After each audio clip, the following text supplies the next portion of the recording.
요한복음 12장 말씀에 의지해서 예수를 바라보는 네 가지 시선, 예수님을 바라보는 네 가지 시선이라는 주제로 함께 은혜를 나누고자 합니다. 오늘 성경에는 네 부류의 사람들이 등장하죠. 그 사람들은 예수님을 각각의 시선을 가지고 바라보고 있습니다. 오늘을 살아가는 크리스찬들도 예수를 바라볼 때 어떤 모습으로 바라보고 있는지 한번 궁금히 내 자신의 신앙, 믿음의 현주소를 한번 살펴볼 때입니다. 오늘 본 바와 같이 예수를 바라보는 네 명의 시선들, 마리아의 시선이 있고요, 가롯 유다의 시선이 있고, 예수님을 따르는 그 많은 군중들의 시선이 있고, 마지막으로 이렇게 대제사장과 기득권 세력들이 바라보는, 예수님을 바라보는 시선이 있습니다. 나는 과연 이 사람들 중에 어떤 모습을 가지고 예수님을 바라보고 또 신앙하고 섬기면서 살아가고 있는지 한번 생각해 볼 그런 시간 갖도록 하겠습니다. 자, 예수를 바라보는 첫 번째 시선의 주인공은 바로 나사로의 누이 마리아입니다. 마리아는 오늘 성경이 이야기하고 있는 것처럼 받은 은혜를 진심으로 감사하여 그 은혜를 고백하는 그런 모습으로 나타나고 있죠. 가장 바람직한 크리스찬의 모습이라고도 할 수 있는데요, 요한복음 12장 3절에 보니까 마리아는 지극히 비싼 향유 곧 순전한 나드 한 근을 가져다가 예수의 발에 붓고 자기 머리털로 그의 발을 씻으니 향 냄새가 집에 가득하더라 이야기를 합니다. 예수님을 위해 귀한 향유, 나두 기름이라고 하는 귀한 향유를 가져다가 그의 발에 기름을 붓고 자기의 머리카락으로 그 발을 씻는 모습, 얼마만큼 예수님을 향한 극진한 섬김의 모습인지를 여실히 증명해주는 그런 모습이죠. 신약에는 총 6명의 마리아가 등장을 합니다. 잘 알다시피 예수님의 어머니 마리아가 있고요, 막달라 마리아가 있죠, 그리고 글로바의 아내가 있고요, 마가의 어머니, 그리고 로마 교회 성도 가운데 마리아라는 이름을 가진 사람이 있고, 마지막으로 나사로의 누이 마리아가 오늘의 주인공 마리아입니다. 이 나사로의 누이에 대해서 성경 누가복음에는 7장에 이렇게 기록하고 있습니다. 죄인된 한 여자가 있어 예수께서 바리새인의 집에 앉으셨음을 알고 향유 담은 옥합을 가지고 와서 그것을 깨뜨려 예수의 발에 부었다라고 고백을 합니다.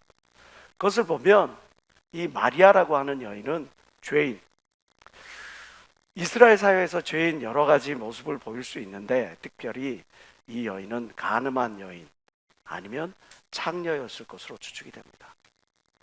나사로의 누이는 바로 그러한 어둠의 아픈 사연을 갖고 있는 여인이었습니다. 그 여인을 예수께서 구제해 주시죠. 자기 오라버니인 이 나사로가 죽고 그를 장사 지낸 지 4일째가 되었을 때에 예수께서 나타나셔서 무덤을 열고 나사로야 나오라 했을 때 나사로가 다시 살아나는 모습, 큰 은혜를 입지 않습니까? 이렇게 가족의 큰 은혜를 입은 것도 감사한데 본인 자신도 예수로 말미암아 큰 은혜를 입었어요. 그 큰 은혜를 입고 이 나사로의 누이 마리아가 보인 반응은 바로 지극히 비싼 향유 나드 한 근을 가져다가 예수의 발에 붓는 모습입니다. 나드 기름은 지금도 비싸지만 그때 당시에도 굉장히 비싼 기름에 속했습니다.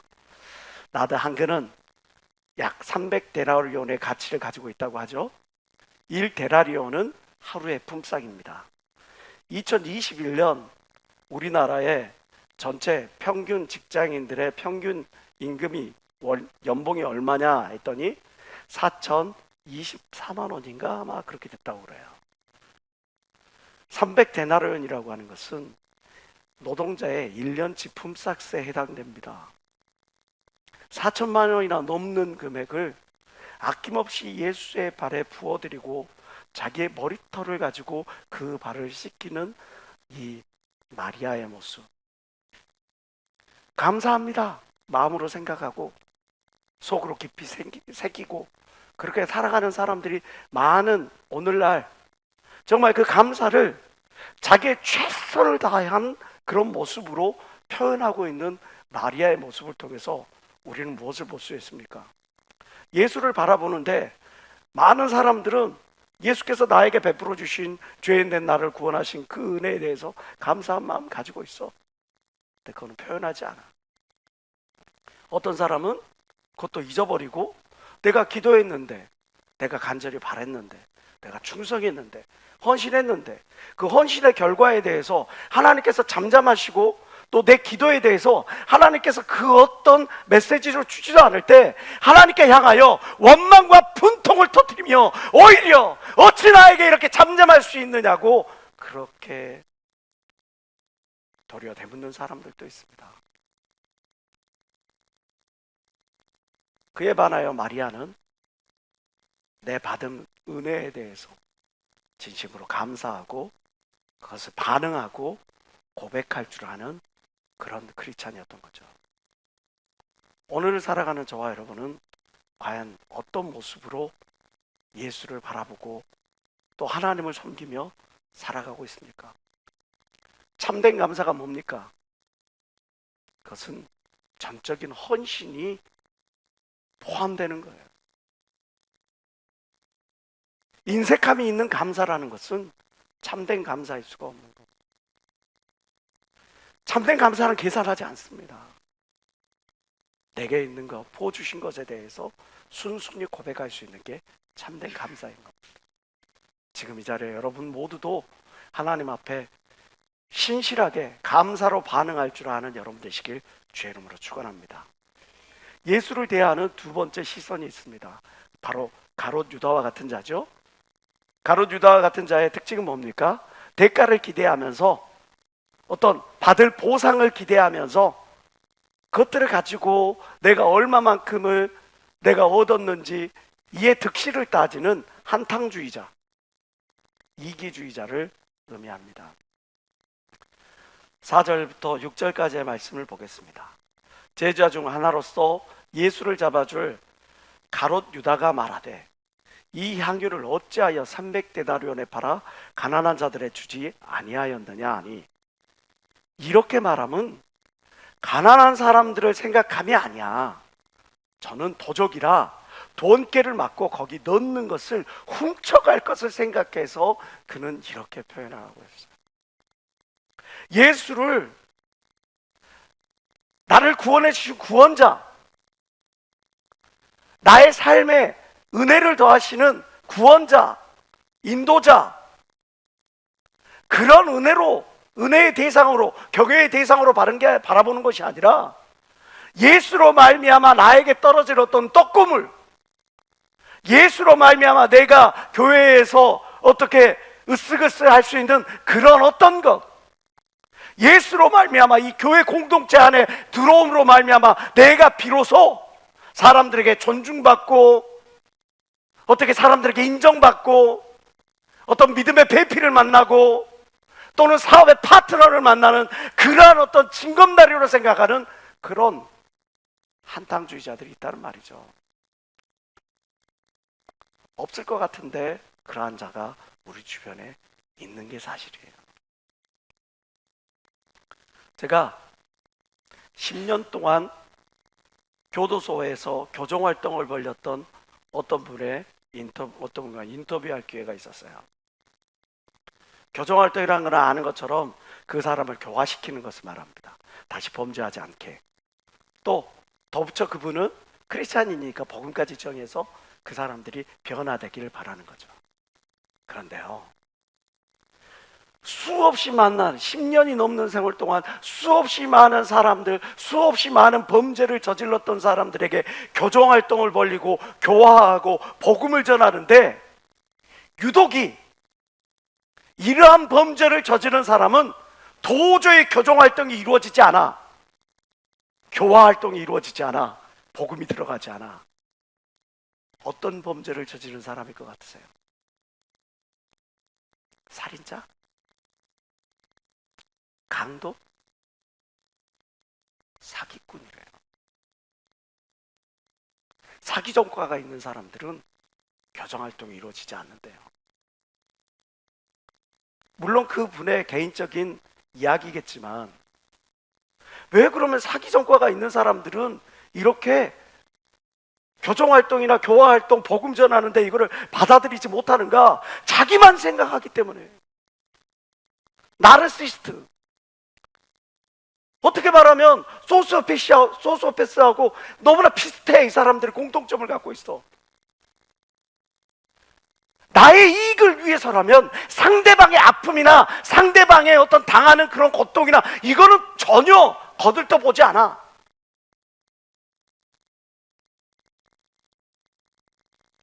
그래서 그런 일들을 벌이는 거예요. 가룟 유다는 예수를 돈벌이의 수단으로 바라보는 거죠. 교회 안에 들어와서도 예수라는 징검다리를 이용해서 내가 어떤 것들을 취하려고 한다면 그게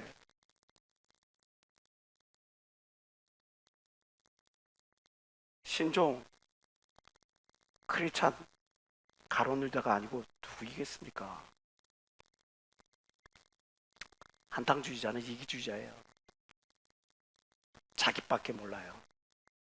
그래서 상대의 아픔에도 둔감하는 겁니다. 쉽게 상대방의 감정을 자기 마음대로 움직일 수 있다고 생각을 하죠. 그래서 요즘에 유명한 어떤 범죄가 있잖아요. 사람을 내가 뒤에서 이렇게 뒷공장하는 거 뭐라 그러죠? 네? 뭐라 그래요? 가스라이팅.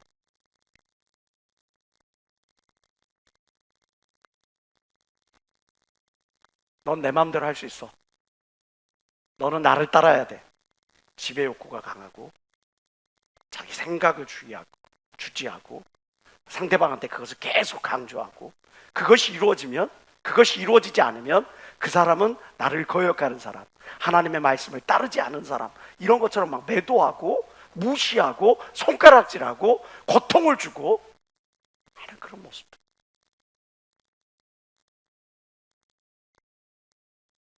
교회 안에서 없어져야 할 가룟 유다와 같은 그런 모습들. 내가 받은 은혜보다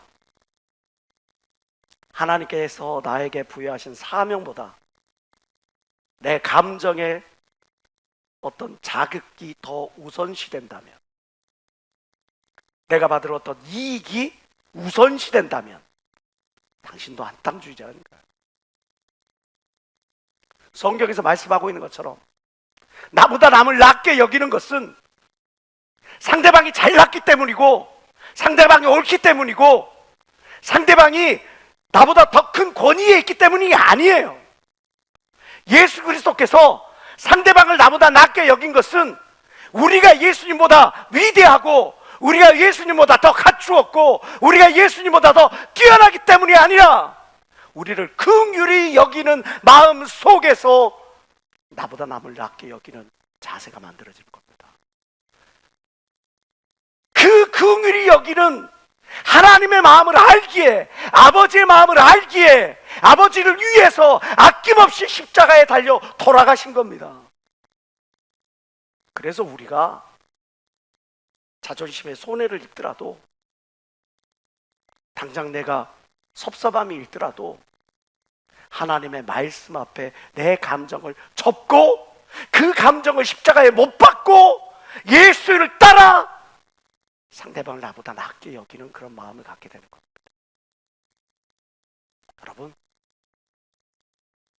여러분은 어떻습니까? 나의 감정, 나의 이익이 먼저입니까? 하나님의 말씀, 하나님의 명령이 먼저입니까? 믿음이 없으면 환경에 지배받는다죠. 상황에 지배받고 감정에 지배받습니다. 내가 이렇게 나 자신을 십자가에 못 박기 이르기까지 했을 때 예수 그리스도께서 하나님 보좌 우편에 앉아 세상 만유를 다스려가는 것처럼 우리 또한 나 자신을 십자가에 못 박고 나의 이익을 못 받고 나의 욕심을 못 받고 나의 모든 것들을 못 박을 때 하나님께서 나와 함께 하셔서 나로 반드시 높은 곳으로 이끌어 가실 것이라는 그 믿는 믿음이 나로 하여금 하나님의 말씀에 의지하여 나의 모든 것을 십자가에 못 박게 만드는 걸 믿는 사람만 박심에 하나님께 원을 주시기 바랍니다.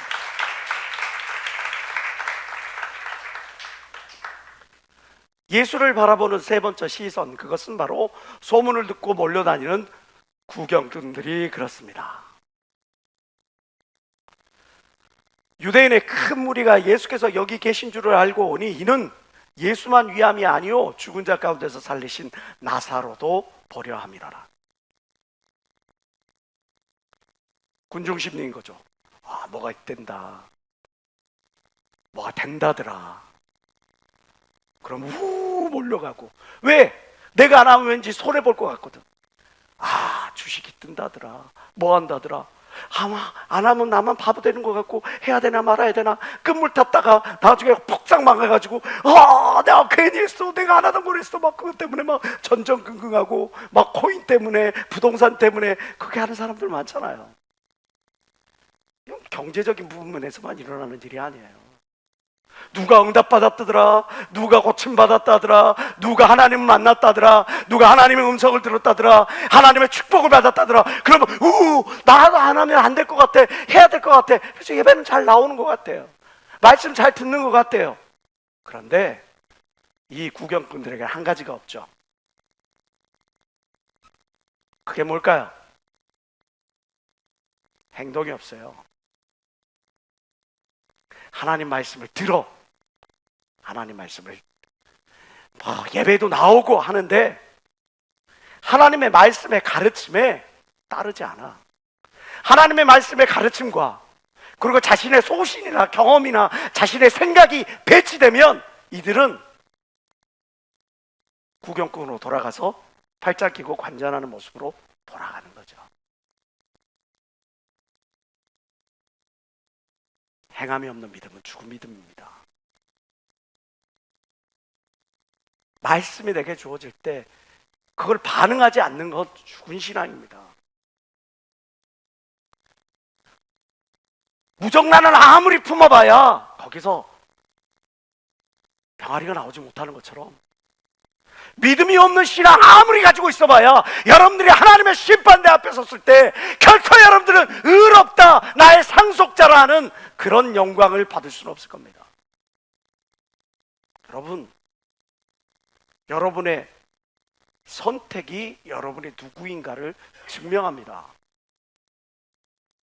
내가 어떤 선택을 내리느냐, 내가 어떤 결단을 내리느냐. 똑같은 상황, 똑같은 위치에서도 믿음의 사람은 믿음에 고백하는 반면에 믿음이 없는 사람은 자기의 생각을 따르죠. 그 결과는 혼란뿐이었음을 우리는 성경을 통해서 보게 됩니다. 구경꾼이 누구인가? 행함이 없는 자들. 나는 아닐까? 마지막으로 예수를 바라보는 네 번째 시선이 있습니다. 그런 예수님을 대적하는 무리로 작용하고 있는 대제사장들과 기득권 세력들이 그들입니다.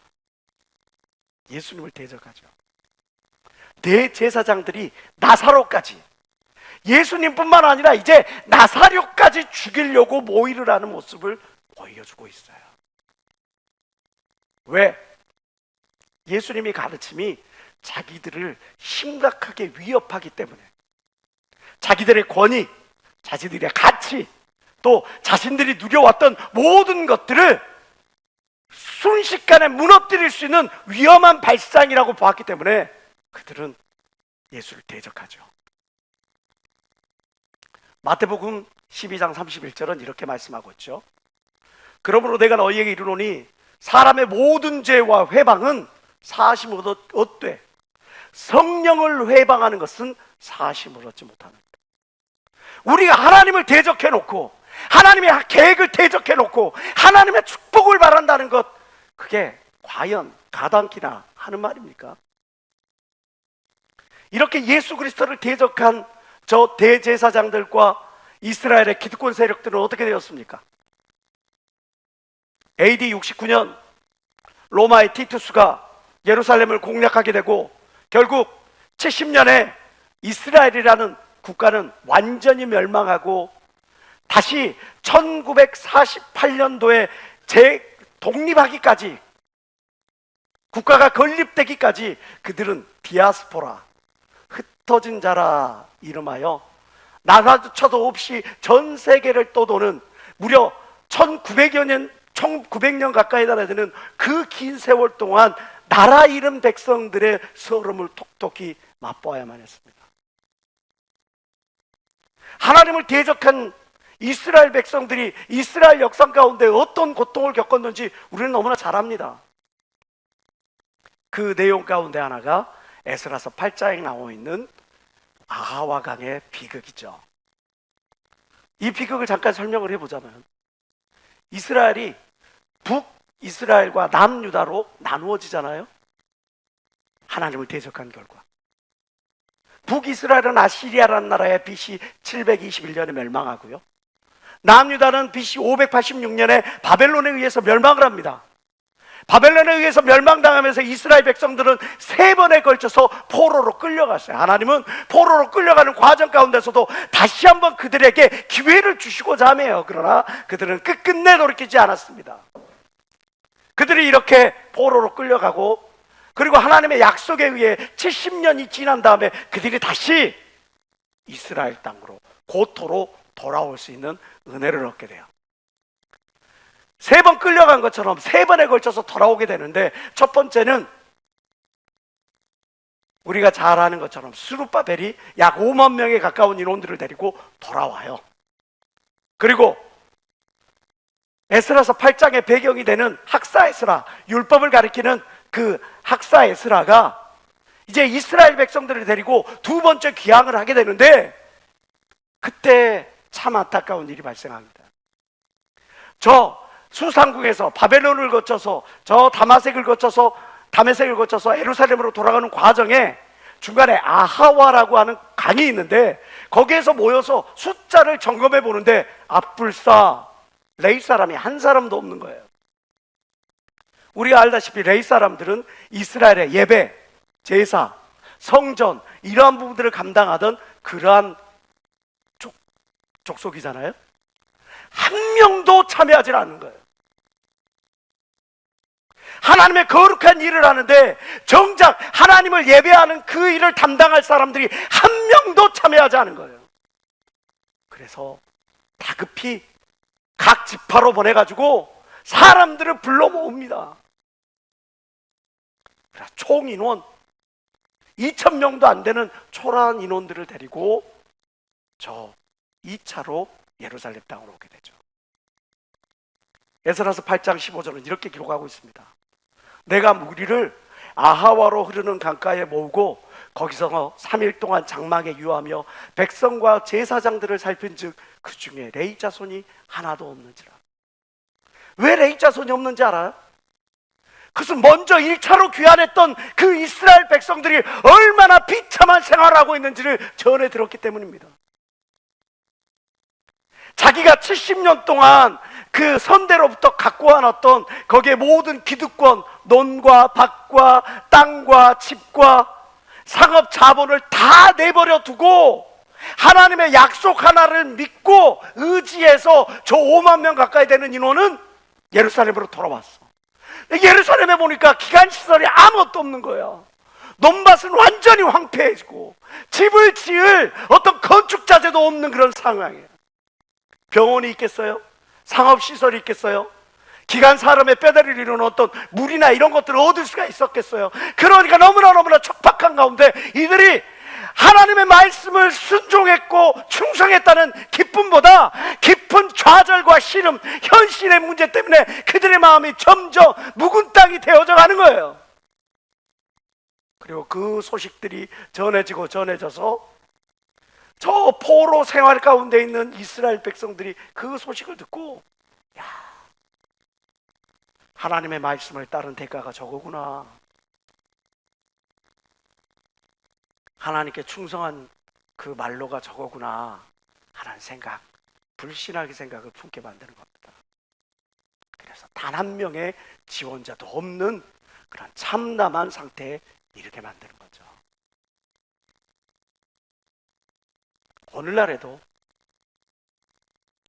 내가 하나님의 말씀을 따르고 하나님의 약속을 따른 그 결과 내가 원치 않은 어떤 금전적인 피해를 입고 아니면 원치 않은 어떤 상황에 처하게 되면 그것 때문에 그 다음에 들려오는 하나님의 음성 앞에, 부르심 앞에 아멘으로 순종하지 않는 사람들이 생겨나더라고요. 지금 이 자리에 있는 여러분들은 어떻습니까? 적극적으로 대적하는 것도 있고 소극적으로 대적하는 것도 있죠. 그런다 그래서 하나님을 대적하는 것이 달라지는 건 아닙니다. 적극적으로 성령을 해박하고 하나님의 일을 방해하고 예수를 비난하고 저주하는 것도 대적이겠지만 하나님께서 나에게 요구하실 때, 하나님께서 나에게 명령하실 때, 하나님께서 나를 부르실 때 그것에 대해서 아무런 대답도 없이 하나님의 말씀에 반응하지 않는 것 또한 소극적인 대적이라는 사실을 저와 여러분들은 기억해야 하는 겁니다. 오늘 성경은 예수를 바라보는 네 종류의 시선에 대해서 우리에게 말씀해주고 있습니다. 하나님께서 내게 주신 은혜에 감사함으로 반응하는 자, 하나님을 가지고 어떻게 나의 이익을 도모해보고자 하는 자, 남들 하는 것들, 남들 하는 그런 모습 그냥 따라서 우 몰려다니나 정작 하나님의 말씀에 반응하지 않는 자, 그리고 하나님을 대적하는 자. 지금 이 자리에 있는 여러분들의 믿음의 현주소는 어디에 있다고 보십니까? 마리아는 하나님의 은혜에 적극적으로 반응했죠. 최선을 다해 그 하나님의 은혜에 감사함을 표현했습니다. 이것에 대해서 예수께서 뭐라고 평가하십니까? 예수께서 가라사대 저물을 가만두어 나의 장사할 날을 위하여 예비됨을 이거를 그냥 놔두게 하라. 마리아는 그냥 자기의 최선으로 예수를 섬기고 싶었던 거예요. 내게 주신 그 은혜에 최선을 다해 감사함을 표현했던 거예요. 근데 그 결과가 예수 그리스도의 장사함을 준비하는, 예비하는 그런 놀라운 결과를 얻게 하는 겁니다. 성경에는 이러한 놀라운 나비 효과들이 곳곳에 기록되고 있죠. 여기 보시다시피 이삭을 죽고 있는 여인은 룻입니다. 모압 여인이죠. 이방 여인입니다. 그의 시어머니가 그의 남편, 그의 두 아들을 잃어버리고 이제 이방 땅에서 더 이상 살 수가 없으니 고향 예루살렘으로 돌아가겠다라고 했을 때 이 룻은 자기 늙은 시어머니가 그 고향 땅에 돌아가서 끼니를 잊지 못할 것을 염려하여 이방 여인임에도 불구하고 멸시와 천대받을 것임을 분명히 알고 있음에도 불구하고 효심을 다하기 위하여 그의 시어머니 나오미를 따라가죠. 그의 작은 헌신의 결단이 어떻게 됩니까? 메시아의 조상이 되는 그런 놀라운 은혜를 체험하게 되는 거죠. 골리앗이 나와서 너희들 중에 나를 대적할 자가 있느냐? 너희 하나님, 이스라엘의 하나님 여호와라는 존재가 나를 이길 수 있겠느냐? 모욕 주고 겁박을 할 때 소년 다윗이 나가서 자기가 가지고 있는 물맷돌을 던져 그 거인을 쓰러뜨리고 칼을 가지고 그의 목을 잘라 창대에 매는 모습 우리는 봤잖아요. 너는 칼과 창 단창으로 나오지만 나는 만군의 하나님 여호와로 나아가노라 라고 하는 그 믿음의 선포 가운데 그 다윗의, 어린 다윗의 헌신이 결국은 그가 이스라엘의 왕으로까지 자리하게 하는 결과를 얻게 했습니다. 어느 날 예수께서 예루살렘 성에 입성합니다. 그리고 제자들에게 이야기를 하죠. 저기에 가면 한 번도 사람을 태워보지 아니하는 어린 나귀가 있을 거야. 그 나귀를 끌고 와. 그 나귀 주인에게는 뭐라고 할까요? 주께서 쓰시겠다, 주가 쓰시겠다 하라 라고 말하고 와. 진짜로 가봤더니 그 마을에 어린 나귀가 있어요. 그 나귀를 끌고 올라니까 그 주인에게 뭐라고 이야기를 해요? 똑같이 해요. 주가 쓰시겠다 하라. 시작.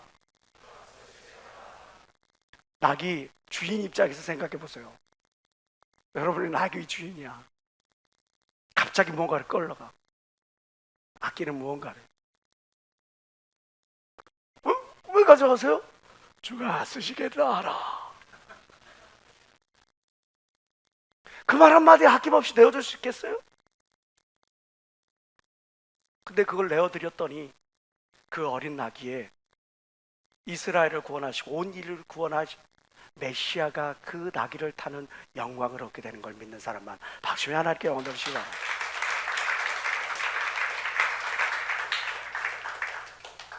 주가 쓰시겠다 하라. 나에게 시간을 다오. 저 좀 바쁜데 주가 쓰시겠다 하라. 직분 좀 맡아줘라. 안 하지만 하는 일이 너무 많은데 주가 쓰시겠다 하라. 너의 물질을 하나님께서 드려라. 아나 이거 벌려놓은 게 너무 많은데. 사실 우리 반응은 어때요? 나의 헌신과 참여가, 나의 조그마한 헌신과 참여가 이것이 하나님 나라의 어떤 결과를, 어떤 역할을 만들어낼지 우리는 알지 못합니다. 하나님만이 알고 계시죠. 그 하나님께서 저와 여러분에게 요구를 하십니다. 주가 쓰시겠다 하라. 그때 믿음으로 반응할 줄 아는 여러분들이 되시길 주의 이름으로 축원합니다. 은혜에 반응하세요. 하나님의 부름 앞에 아멘으로 순종할 줄 아는 여러분들이 된다면 지금 현재 답답해 보이고 곤란한 상황에 있고 고통 가운데 있을지라도 하나님께서 반드시 그것들을 보상해 주시고 더 좋은 곳으로 이끌어 주실 걸 믿는 믿음으로 살아가시는 여러분 되시길 주의 이름으로 축원합니다. 저희 외할머니에게는 4남 2녀의 자녀가 있었어요. 저희 외할아버지는 그 근방 땅에서 유명한 학자셨고 또 공직까지 했던 분이십니다. 근데 그 자녀 중에 유독이 이뻐했던 아주 똑똑한 아들이 하나가 있었는데 그 아들이 어느 날 갑자기 이름 모를 병으로 시름시름 앓게 됐어요. 이 병원 저 병원 용하다는 한의사 다 둘러봤는데 고치지를 못해요. 자기 남편의 얼굴에 먹칠을 하는 것이 될 수도 있겠지만 굳까지 벌리는 거예요. 고쳐야 되니까. 사랑하는 아들이니까. 더더군다나 특별히 사랑하는 아들이었으니까 고치지 못했어요. 물어물어 소문 끝에 전주에 있는 예수병원이라는 곳에 아들을 거기에다가 뉘었는데 놀랍게도 거기보다 더 크고 더 환경 좋은 병원에서도 고치지 못했던 아들이 그냥 살아난 거예요. 깨끗이 고치는 것. 야, 나의 아들을 살려준 것은 저 의사들의 손길이 아니구나. 거기서 전도된 할머니는, 외할머니는 그때부터 예수를 믿기 시작했어요. 자기 아들을 살려준 게 예수란 분이구나. 그래서 예수를 믿으면서 주일이면 옷을 깨끗이 다려서 입고 하나님께 드릴 헌금도 깨끗이 다려서 봉투에 넣어서 하나님께 헌금을 하고, 나중에 아들 둘이 어머니 나를 고쳐주시고 살려주시고 구원해 주신 분이 하나님이시니 내가 예수의 제자가 되겠습니다. 가장 아끼고 사랑했던 그 자녀들이 그렇게 고백했을 때 아낌없이 자기 자녀들까지 하나님께 드렸습니다. 그리고 그의 손주가 이렇게 목사가 되었습니다.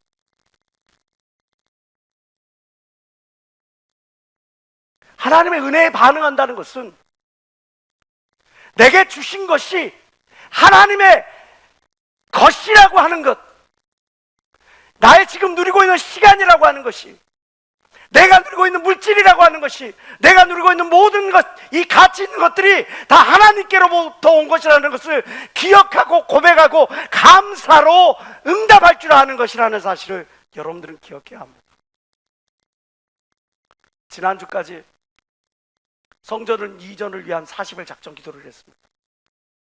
아마 여기에 있는 거의 대부분의 영혼들이 이전으로 나와 기도하고, 이전으로 나와서 기도할 수 없는 환경에 있는 사람은 각처의 초소에서 기도했으리라고 생각을 합니다. 주일날 제가 몇 가지 보고사항이 있어서 행정실에 들어갔더니 어떤 자매 둘이 행정 목사님께 이렇게 딱 있는 거예요. 앞에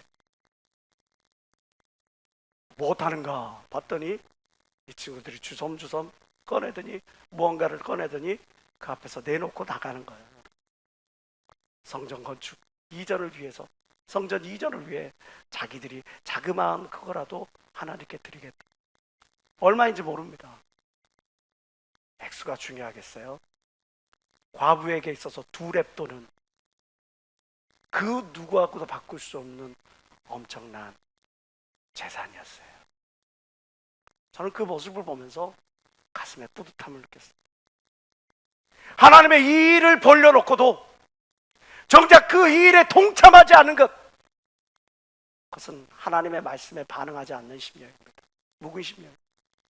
같이 기도하자 그럴 때 기도하고, 같이 힘을 쏟자 그럴 때 힘을 쏟는 그런 동참하는 심령이야말로 참으로 하나님의 은혜에 반응하는 모습입니다.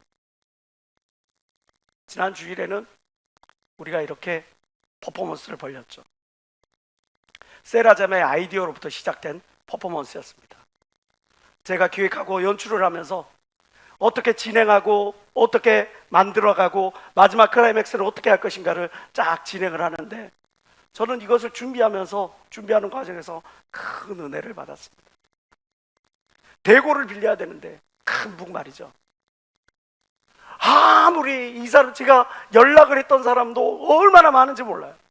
많은 사람들에게 도움을 청했고, 그것 때문에 그 사람들이 또 아는 사람들, 지인들 다 동원해가지고 막 하는데, 가격이 너무 비쌀 뿐만 아니라 연그림이 있어갖고 빌릴 수도 없는 그런 상황들. 심지어 어떤 거는 경상북도에 있기도 해요. 수연이 형, 제가 대고를 연주하게 됐어요. 대고를 연주하니까 자기가 직접 대고 연주자를 물색해가지고 그에게 레슨비를 치르고 대고 연주를 하는 거예요. 준비하는 거예요. 저는 그 모습에 큰 감동을 받았습니다.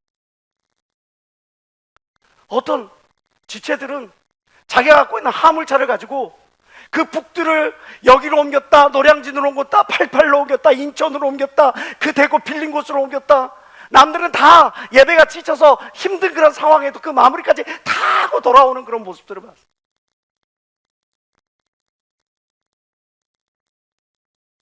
토요일, 주일 저녁, 주일 앞둔 토요일 연습 때는 10시 반까지 남아서 연습을 합니다. 깃바람 드는 게 뭔 대수입니까? 그런데 그 깃바람 드는 것도 여럿이 하니까 그것들 합을 맞추려고 발 맞추고 하는 그런 모습들. 중고등부랑 같이 하게 되는데 우리 청년들이 자꾸 줄이 안 맞는 거예요. 오와 열이 안 맞아. 막 뒤로 막 이렇게 가고, 한 바퀴 돌고 오면 줄이 막 찐따돼 있고 막 그래.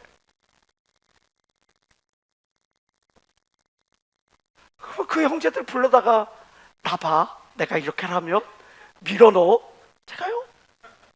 그랬죠. 성현 형제한테 그걸 담당시켰어요. 그럼 줄을 이렇게 하고 빗다가면 뒤에서 막 푸시맨 하는 거예요. 푸시. 줄을 맞춰주고 간격 띄워주고. 지극히 작은 것 하나라도 하나님께서 내게 말씀하시면, 부르시면, 내가 그 부름에 반응할 기회가 있으면 충성할 줄 아는 자세, 그게 진실로 은혜 받은 자, 고백하는 자의 자세가 아닐까. 받은 은혜에 반응하는 자는 이렇게 감사하고 동참하고 충성할 줄 아는 자입니다. 여러분, 신앙은 보여지는 겁니다. 보이기 위해서 신앙생활을 하는 것은 아니지만 신앙은 이렇게, 나의 믿음은 이렇게 증명되는 겁니다. 감사하는 모습을 통해, 동참하는 모습을 통해, 그 자리에 충성하는 모습을 통해 증명되어지는 거예요. 여러분이 참으로 하나님의 자녀라면 여러분의 믿음을, 여러분의 삶을 통해 증명해 보시길 주의 이름으로 축원합니다. 이사야서 66장 2절은 이야기하죠. 나 여호와가 말하노라, 나의 손이 이 모든 것을 지어서 다 이루었느니라. 무릇 마음이 가난하고 심령에 통회하며 나의 말을 인하여 떠는 자, 하나님께서 주시는 말씀을 인하여 떠는 자, 하나님께서 부르신 그 부르심에 반응하는 자, 그 사람은 내가 권고하리라. 지키고 보호하고 이끌어 가시고 믿는 사람만 박수며 하나님께 언을 올리시기 바랍니다.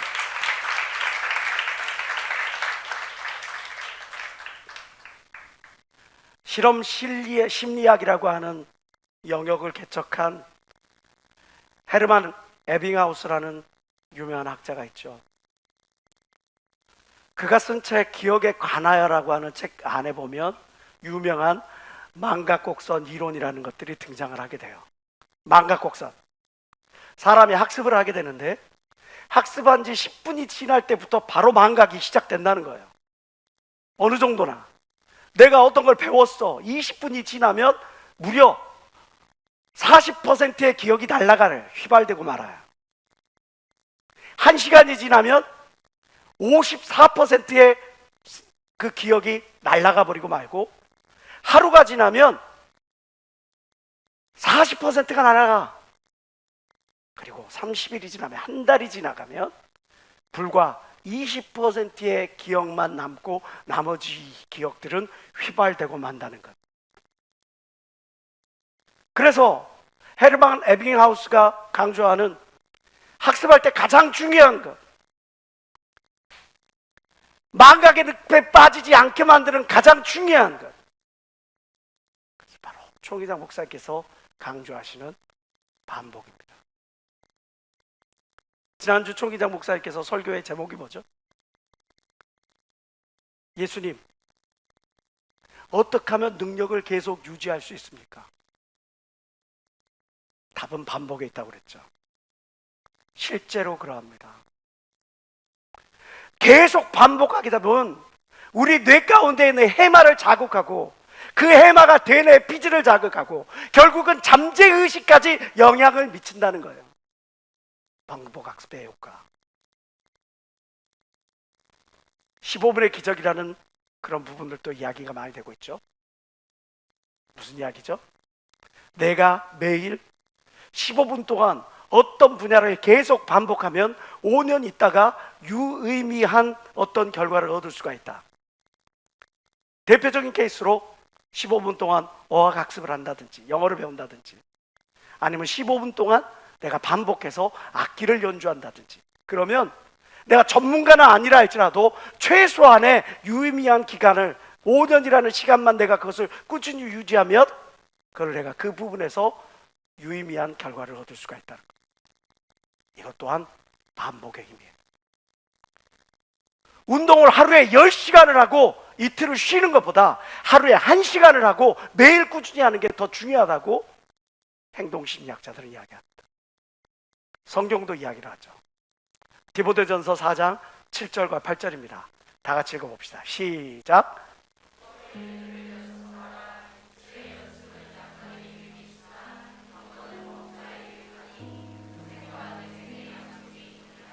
경건에 이르기를 반복하라.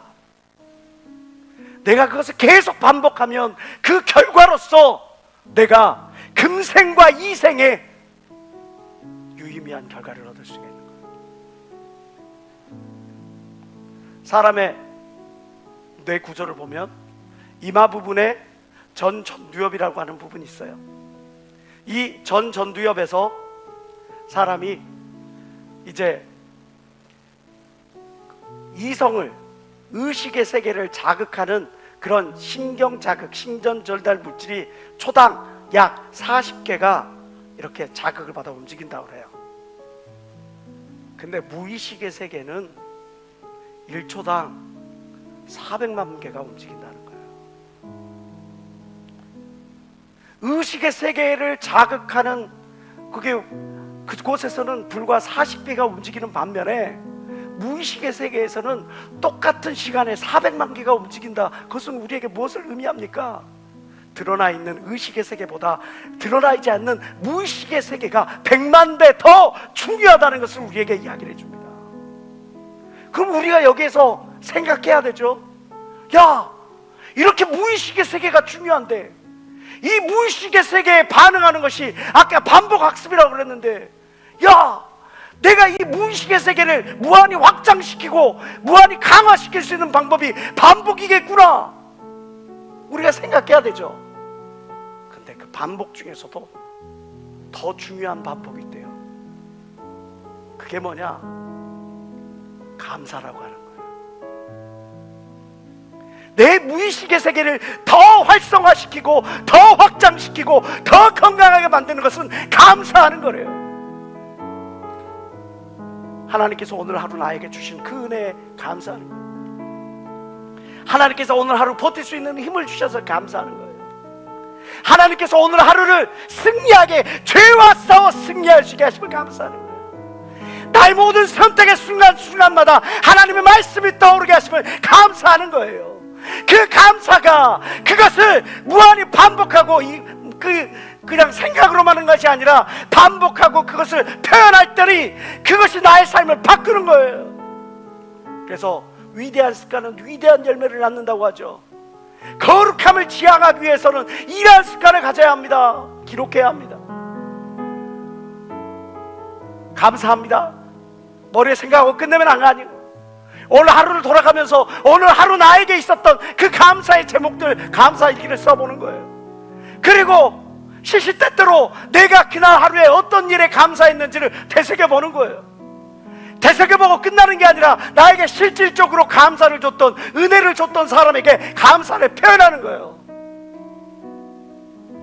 나를 도와서, 예배를 도와 감사합니다. 나를 도와 회장된 역할을 같이 해서 감사합니다.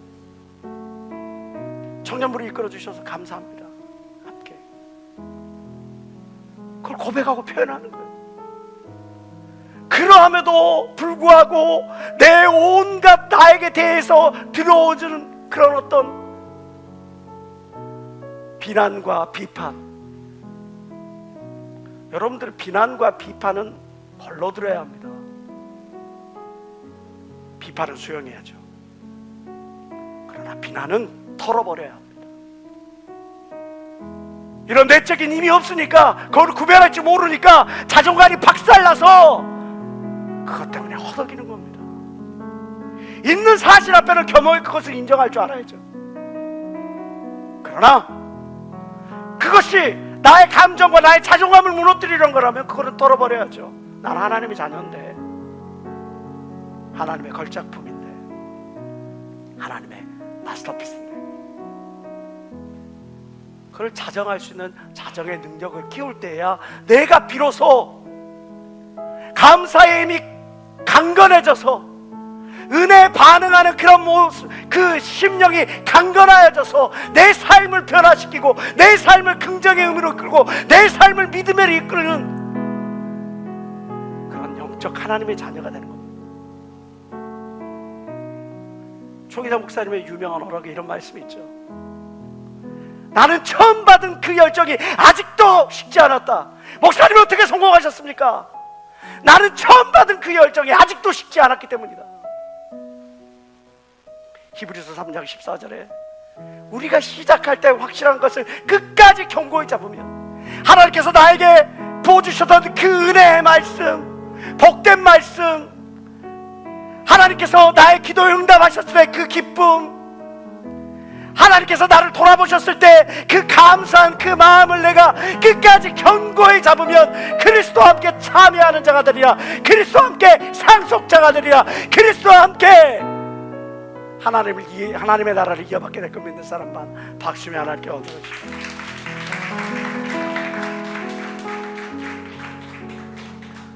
지금 여러분들은 어떤 시선을 가지고 예수를 바라보고 계십니까?